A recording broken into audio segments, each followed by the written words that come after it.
my name is Naomi, and welcome to Writing Rants. That's W-R-A-N-T-S,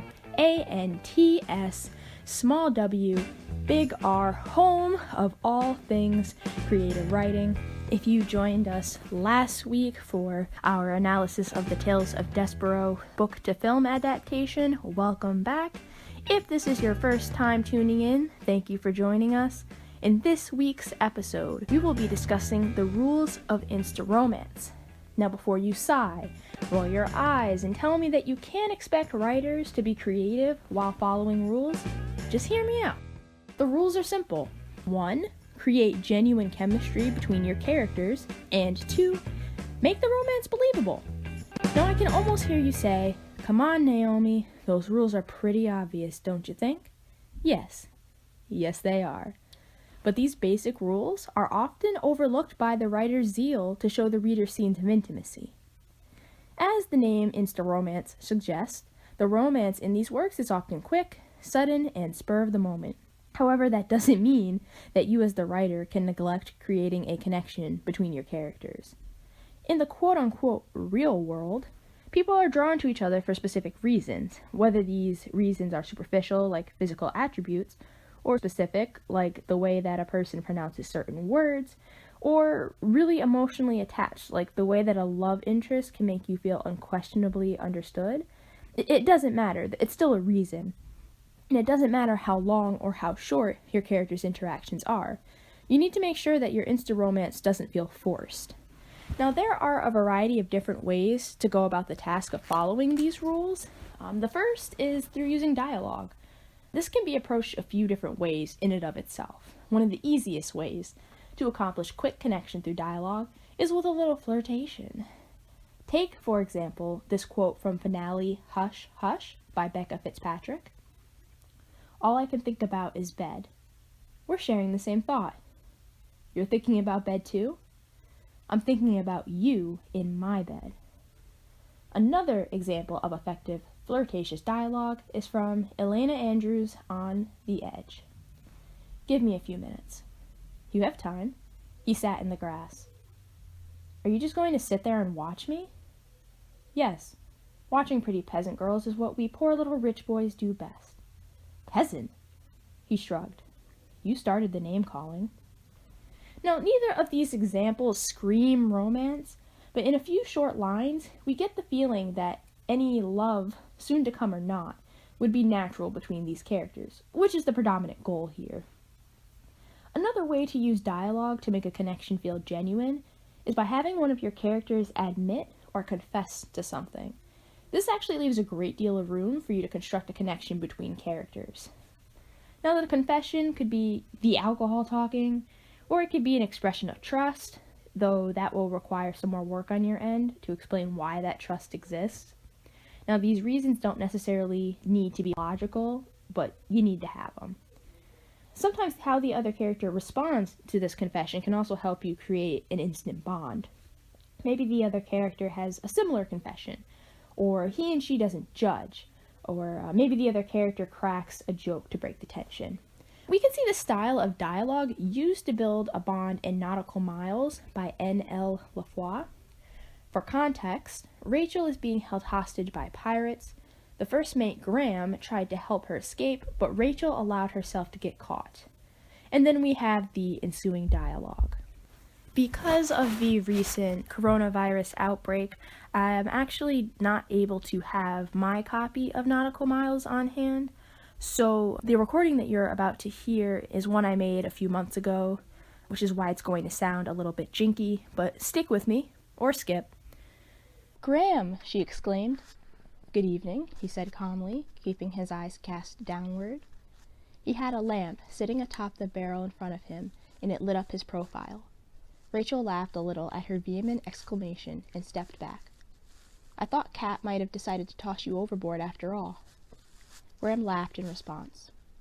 Rachel took another step back and hoisted herself up onto the railing, feeling content as her heartbeat returned to normal. She closed her eyes for a moment. Now that she was sure he was all right, it felt as if all the weight had been lifted off her. She could enjoy the peace of the stars and the breeze. The waves lapped gently at the hull, rocking her. She opened her eyes again, thankful for this small reprieve. "No, nothing quite so harsh," he replied softly. "You've received a punishment, then?" Rachel looked over at him. He had stretched his legs out and set his heels on the barrel in front of him. He glanced at her, a small bitter smile turning up the corner of his mouth. "I'm not to speak with you." "So he knows." Graham nodded. "Is that your only punishment, then?" Rachel asked, hardly believing he could have gotten off so easy. "Would you like him to toss me overboard?" he asked, and though he had his face turned downward again, Rachel heard the smile in his voice. "No, I just would have thought pirates would be a bit harsher." They lapsed into silence for a moment, but Graham felt compelled to speak. She had seemed so happy to see him. He was just now regaining his senses. And to see her now, her long legs stretched out on the railing, looking so comfortable and at ease, seemed wrong. He shouldn't be here, sharing this moment with her. He should be hiding down amongst the barrels, a silent sentinel. He had no right to intrude in her life like this. None of them did, but it seemed Cap didn't care about that. "I came on the ship when I was 9, Graham said, and saw her look at him out of the corner of his eye. He didn't think about what he was saying, only hoped to help her in some way, ease her mind. "My mother had died in England, and my father was taking me to America. We have relatives there. He got sick on the ship, though, just a few days in. He died the day before Cap attacked our ship.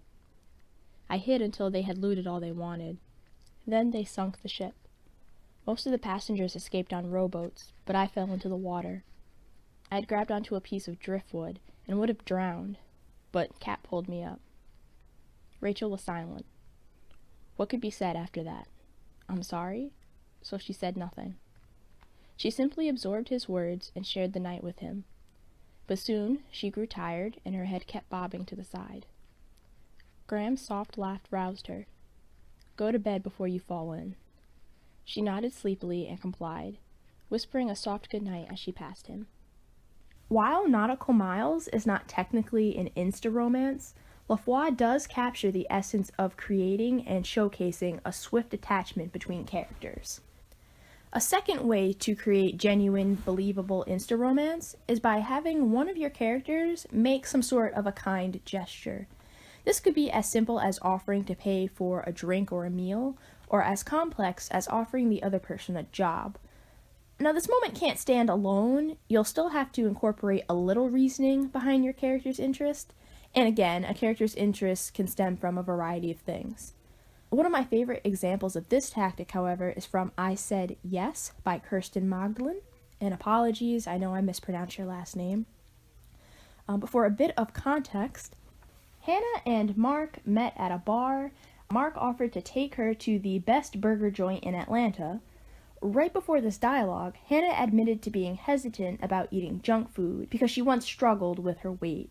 Mark then exchanged their burgers for salads. This portion is in Hannah's point of view. "You didn't have to do that," I said, worried he was angry. "I'm an alcoholic, Hannah," he said matter-of-factly. "An alcoholic who works in a bar. If anyone understands temptation, it's me. So you're going to have to be gentle with my addiction." He paused. "And I'll be gentle with yours." With that, he dug into a salad without another word. It was the simplest gesture, and yet bigger than a dozen roses. In that small moment, I'm pretty sure the first piece of my heart began to fall for him. In the next chapter, Magdalene makes a point to note that Mark and Hannah's relationship moved quickly. You can see from this excerpt that it is entirely possible to create a plausible and realistic instant attraction. Now, if your Insta-Romance is the result of a casual hookup, first, I say kudos to you for endeavoring to represent an aspect of human intimacy that many writers shy away from. Second, even a one-night stand scenario must manufacture some level of interest between the two characters. If you don't prefer to do this through the tactics that I mentioned so far, because you want to explore the baser side of human nature, you'll most likely focus on physical descriptions. This is perfectly fine, but you are not exempt from giving your reader some explanation for your character's attraction to one another. For example, having your character say that he or she likes boob and is not sufficient. Not to be crude, but why does your character like that particular set of boobs and Maybe that character reminds your protagonist of an ex. Maybe that character likes particular curves or a certain hair color or eye color. Maybe money turns your character on. What do they see in the other that makes him or her believe that the other is someone they'd like to sleep with? A really good example of this was written in a writing workshop. This particular participant wrote a scene where her protagonist sensed a subtle sensuality in the way that his love interest danced. Moral of the story, and I'm sure you are now tired of hearing it, give your character's interest some nuance. The word count actually plans to set up a writing workshop in the next few months dedicated to this theme. We've yet to select a specific date, but if you would like to be kept abreast of our future events, classes, contests, sales, etc., you can always join our quarterly newsletter. Quarterly, as in we only send out emails every 3 months, unless we are updating our subscribers about events and times, reschedules, and things of that nature. If you enjoyed today's episode, please hit that subscribe button, like, follow, and share on social media. Our links are in the comments. I want to give a special thanks to NL Lafroy and Kirsten Magdalene, as well as Forex trader Mr. Kemp for making this episode possible. You can follow them on social media as well. Please check the description for their links. If you have a specific genre or writing struggle that you'd like the word count to address in our future podcast episodes or blogs, please let us know in the comments, via social media, or through the contact form on our website. We can't promise to make use of all of your suggestions, but we will keep them in mind for the future. That's all we have for today. Until next week, comrades.